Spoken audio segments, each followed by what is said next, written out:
The Secret Life of Objects. Game Boy, the janitor who built an empire.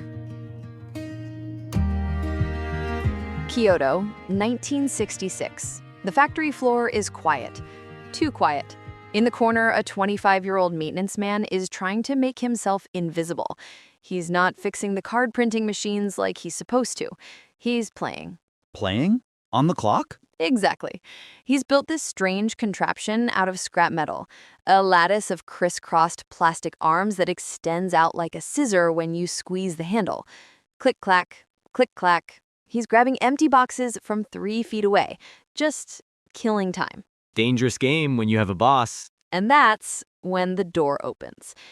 Walking in is Hiroshi Yamauchi, the president. And Yamauchi wasn't just a boss, he was terrifying. He sees the maintenance man holding this extending claw thing. He stops, stares. Then, without a word, he turns around and walks out.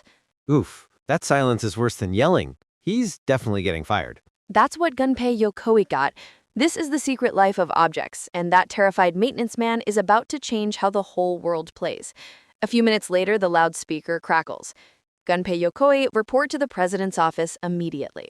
Here it comes, the pink slip. Yokoi walks in, sweating, head down. Yamauchi is sitting behind his desk. He looks up and says, "That thing you were playing with, make it into a product. I want it on shelves by Christmas." What? You're kidding. Dead serious. Nintendo was a struggling playing card company back then. They were desperate. Yokoi's little time waster became the Ultra Hand. It sold 1 million units. It saved the company. That is wild. So he invented the toy division by accident? But the real magic happened a decade later. Yokoi is riding the Shinkansen, the bullet train. He's sitting across from a businessman who looks completely drained, just bored out of his mind. The universal commute experience. Right. But this guy isn't reading or sleeping. He's holding a calculator, and he's just pressing the buttons over and over, not doing math, just staring at the numbers appearing and disappearing.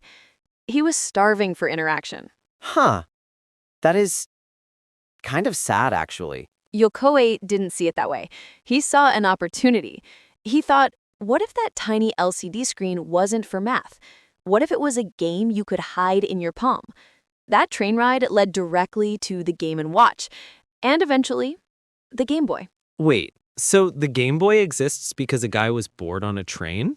It exists because Yokoi understood that boredom isn't empty time. It's a vacuum waiting to be filled. He called his philosophy lateral thinking with withered technology, basically taking cheap, boring parts like calculator screens and using them in ways nobody else would think of. That is brilliant. Low-tech, high fun. Exactly. If Yokoi had been busy that day in the factory, or if that businessman had brought a book, we might never have had portable gaming. It makes you wonder what we're missing out on today, now that we never let ourselves get bored. Ignite your muse with drops of inspiration. Search Musedrops.